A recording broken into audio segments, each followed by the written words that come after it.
my plane doesn't leave for a while. Yes, yes. Yeah. Me? Yeah. Are you familiar with David Horowitz and at all? Yeah, I know David Horowitz. Why? Well, there's this concept. Does everybody know David Horowitz? Anybody who doesn't? David Horowitz used to be the editor of Ramparts, one of the editors, and he drove it into the ground. And he and his buddy Peter Conyers went from being radicals, publishers of the Ramparts, to becoming right-wingers, you know. They decided there wasn't going to be a revolution in the left, and some of us said, okay, you can abandon that position, but why do you have to go and support Ronald Reagan? There's no place else on the political spectrum. And they have, and David Horowitz has gotten duly rewarded for that. He has his own institution, he gets on Fox networks, he gets here and there, and he's a pain in the ass. So that's my measured view of David Horowitz. But why do you ask? I was just wondering, in the modern day when people like that are comparing these social programs to socialism, what's the hope of actually achieving socialism? Like you say, this is socialism kind of, but is it more of a social program, being in a university, being in a school? And well, that's the whole point. That's what I mean about Christianity. There's no shortage of people who are going to get up and say, that's not really socialism. That's not really it. Socialism is this other thing. Yeah, well, but this might be a real practice and step toward that other, more complete society. And there's no reason why you can't do what they're doing in Cuba right now, which is allowing people to start personal businesses, you know, and limiting how many, how big that business can become. That's another point. I mean, seriously limiting it. You know, they already had a private business. I was just there 2 years ago. They already, you know what the private business was? That they couldn't stop it. It was, what do you call it? Beauticians. Women dealing with their hair, you know. You can't mess with women. The Roman Republic the Roman Empire had problems with that, with the Roman matrons, where they came out and took direct political action. It was an anti-luxury practice and told these women they couldn't dress this way and they couldn't do this and do that. And they said, "Who the hell are you?" And it was quite a fight. But I mean, there was no fight down there. But they're doing things now that are okay. By the way, that was also tried in Vietnam, and it's terrible what resulted. It became a whole nation of shopkeepers. Everybody, there's shops. Every street, almost every major street, there's shops and people selling. Everybody wants to own a store. It was the most discouraging, dismaying thing I ever saw, especially for those of us who sacrificed our careers on the Vietnam War and all that stuff. So your point is what? That's not really socialism? Is that what you're saying? Well, technically, yeah. I guess that would be my opinion. But my more question would be, how do we hope to achieve any form of socialism, taking kind of a reformist line rather than a revolutionary line? No, you can take a revolutionary line and you can start pointing out how the reformist socialist practices that we do achieve and develop have a revolutionary impact. That's what these guys are afraid of. They're not afraid that you're going to have a little public fire department. They're afraid that you're going to wake up one day and say, hey, this socialist fire department is better than a private for-profit fire department. A for-profit fire department will come up and say, sorry, you haven't, geez, that's quite a blaze. You haven't kept up your payments though, so we really can't put out your fire. Too bad for you. That's not such a joke. That's what our medical system is about. Say, gee, you know, too bad we can't take care of your cancer or your this or that because you haven't kept up your payments. So that becomes a way of bringing it home to people. You know, I once had a whole brochure I wrote on socialism. This was also in Vermont, and a worker I knew a bunch of workers there. and he read this thing. He said, "You know what, Doc?" He says, "I agree with every single thing in this. This is terrific, except this socialism you hear on the bottom." He was afraid of the word. I said, "But that's what all these things are, Harry. That's what socialism is. All these things." What do you mean? What do you mean? And you realize people have been wired in their head to have these labels, and we shouldn't sling the labels around without explanation and without illustration of it, so that they can see. But why did you bring up David Horowitz? What's that got to do with this? David Horowitz, as in demonizing these social programs as socialism. So he demonizes, for example, healthcare as socialism, and pushing that tide back so far. It seems that the real gains we actually want to gain, universal healthcare, a classless society, are almost insurmountable, unaccomplishable, given the fact that we're putting our own mark for socialism so far low, so far down. Well, okay, but I'm not saying you got to then say, "Yay, we've achieved socialism" if we get a public option or single payer or somewhere. In fact, single payer isn't even socialism. It's a kind of insurance. I think it's the government paying out to the insurance company. We want a public option. National Health Service. What? Was your hand up next? You wanted? Oh yeah, I just had a comment.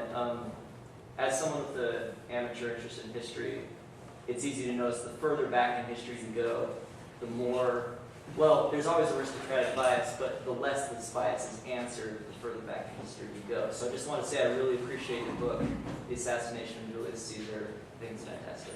Great. He's got a copy of it, and he held it up. Did you get that on camera? No, you're just sitting there, right?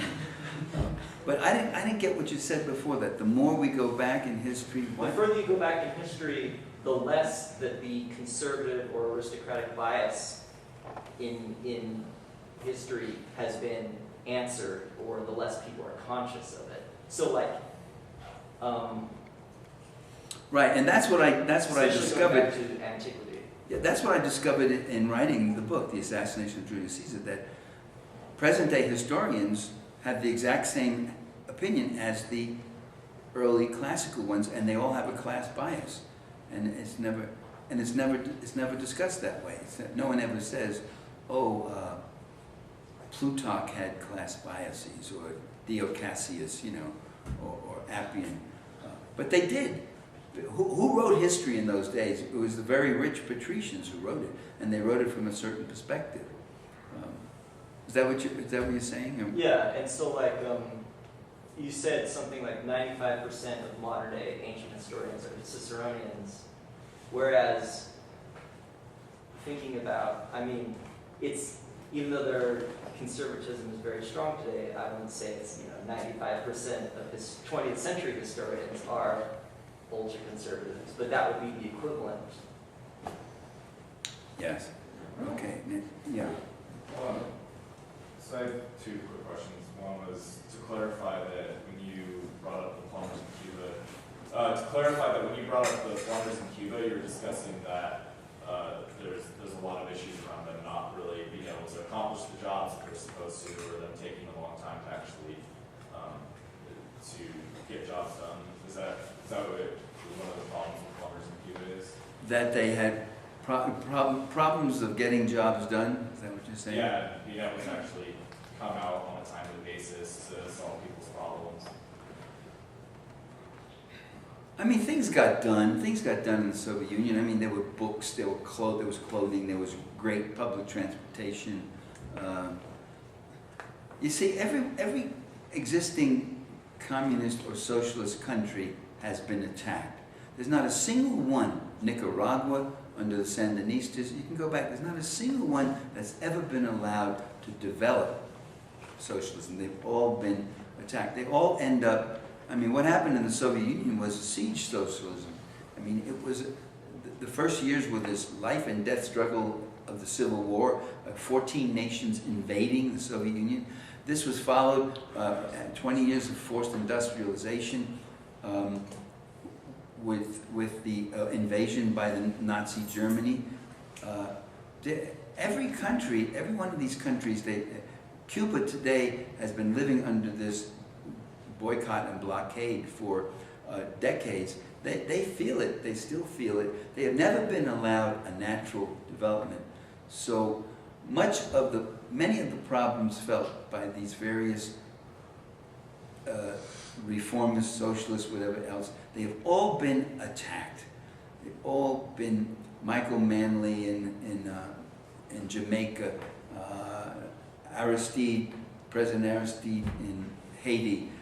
I mean, we're talking about getting killed, getting removed from office, getting smashed, getting bombed, getting invaded and destroyed, or getting starved out by boycotts and sanctions.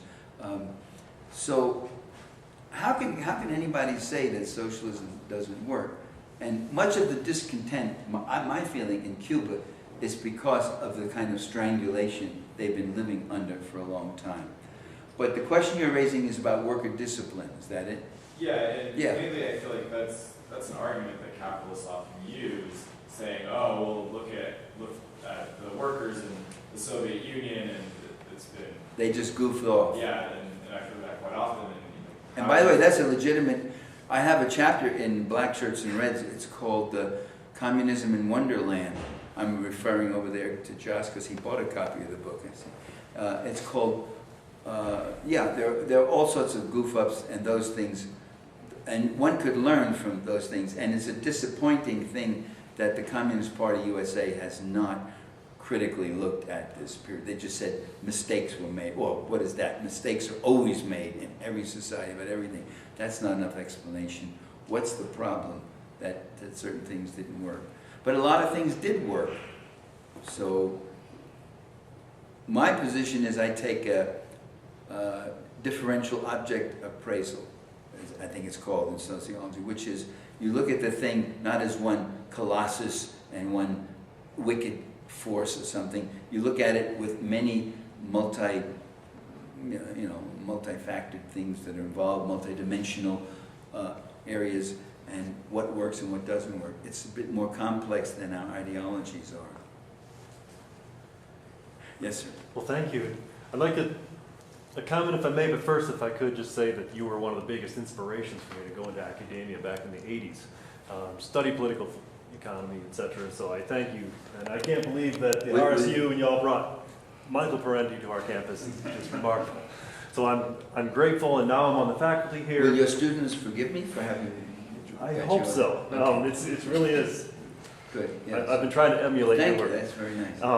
And now that I'm here, I'm just frequently terrified that some fundamentalist, gun-toting wacko is going to shoot me down in front of the classroom. But one of the things that keeps me going is the fact that you're still around, and no one's taking you out or Wendell Berry's or I got stories. Do you have? Yeah, that's what I was curious about. Do you have stories? Well, do you need a bodyguard? Do you worry about those things? No, I've gotten threatening letters and things, I got a letter once from a woman that said, "Sir, you are like a skunk at a garden party." I just howled and laughed at her. And she said, "Why don't you go back to the country your father came from?" And I said, "What, the Bronx? Do I have to?" I get surveilled, tap my phone. I had one day the phone rang and it was a woman, and her voice was very much like, it was a rather close imitation, but I knew it wasn't the same person, of the voice of a woman I had just been talking to 2 hours before, who was a friend of mine up in Seattle, and we meet every so often, and we were saying personal things on the phone, and she starts repeating the same phrases and such. So that could only have been someone who was tapping into the conversation. So that's when they're passing from surveillance to harassment. And another time, a guy's voice came on and started saying things about me. And I've been under surveillance in Berkeley too. I remember having a car follow me and another one. They were really trying to, but that seems to have tapered off now. But no one's taken a shot at me. Although I was on a demonstration in San Francisco, and marching down one street, and I looked up, and there was this row of office buildings, and there were a couple of windows open. All the windows are closed, but there were like 3 windows open, and in one window was a guy standing there, and he was staring right at me, and we had like direct eye contact, and I looked at him, and I said, "Whoa, what does that guy want?" I took a few more steps, and I looked back up, and there was no one in the window, and I turned this way, and then a pool ball came flying right and just missed my head by inches, and luckily there was enough space. There was a woman walking there. It hit the ground, but it could have hit her in the leg or something. And I always wondered about that one. I mean, if they wanted to take me out, they would use less crude methods than that. They have ways of killing you, you know. So I'll stop worrying. What? I'll stop worrying so much then. No, keep worrying about yourself. Don't underestimate these creepos. You never know. Be careful. Anybody else on a curious subject? Do we? Yeah. You mentioned the environment and ecosystems a couple of times.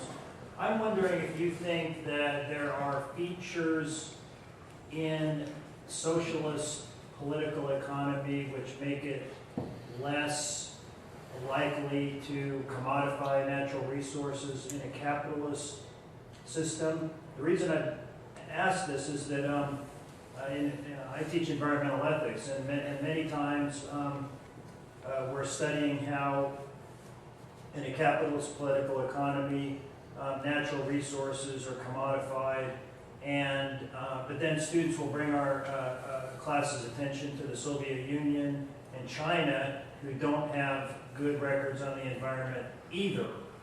Mm-hmm. So, do you believe that socialism is more environmentally friendly than capitalism, or not? Is it industrialism that is the root fundamental cause to either political economy? I think socialism can be more friendly than capitalism. Capitalism cannot be, unless it's forced, unless there's some real pressure and regulation and some counterforce from government agencies. But you know, you can't regulate everything that these guys do. They're all over the world doing things left and right. And in the case of the Soviet Union and China too, that they were, as I was saying earlier, they were under siege, and people coming to power. Lenin talked about this. How do we hold state power? How do we survive in this world, and how do we retain our humanity while doing that? And they found they had to start doing all sorts of things. The Nicaraguans, when they took over, the Sandinistas, when they took over in Nicaragua, they discovered they had to start doing all sorts of things they didn't want to do, like form a security police and a secret police intelligence service. They needed that. The Bolsheviks had an excellent intelligence service in the Soviet Union, and that's exactly what happens. Their natural resources became commodified in the sense of they had to build up an army, they had to build up a whole industrial base east of the Urals, which saved them when Hitler came along and almost made it to the Urals. So they had to start doing all sorts of things that had nothing to do with socialism, but had everything to do with survival. And so in that sense, it had a terribly distorting effect. And then a lot of it may just be ignorance. That's true. We discovered that when a socialist party comes to state power, which hasn't happened very often, they do not automatically discard their views about women. They do not automatically discard their views about this minority or not that minority. Again, Lenin, I didn't know I was going to quote him that often.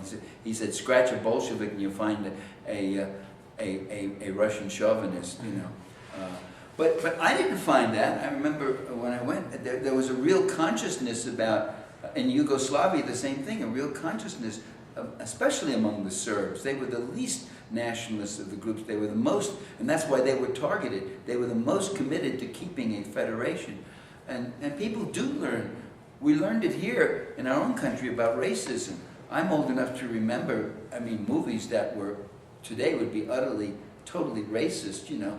The only people you saw in movies was Stepin Fetchit and Aunt Jemima and you know, and sambo and tap dancers or something, and that was it. So there have been tremendous changes, but those changes didn't come because of name me the capitalist who said and fought or devoted some kind of energy to fighting racism. They didn't do that.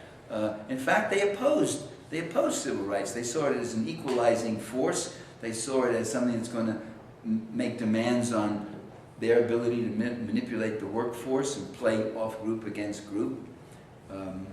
So I would say that there has to be a lot of conscious struggle done along with the victories in the political economy to educate ourselves on it. Gay rights is another example. In Cuba years ago, they were totally, you know, they wouldn't allow gays to teach at school. For some reason they thought gays were all pedophiles, you know, and I mean, we used to go down and argue with them, and that's all changed now, that's all improved. Their attitude toward gays is much more live and let live and acceptance than you find in a lot of communities in America.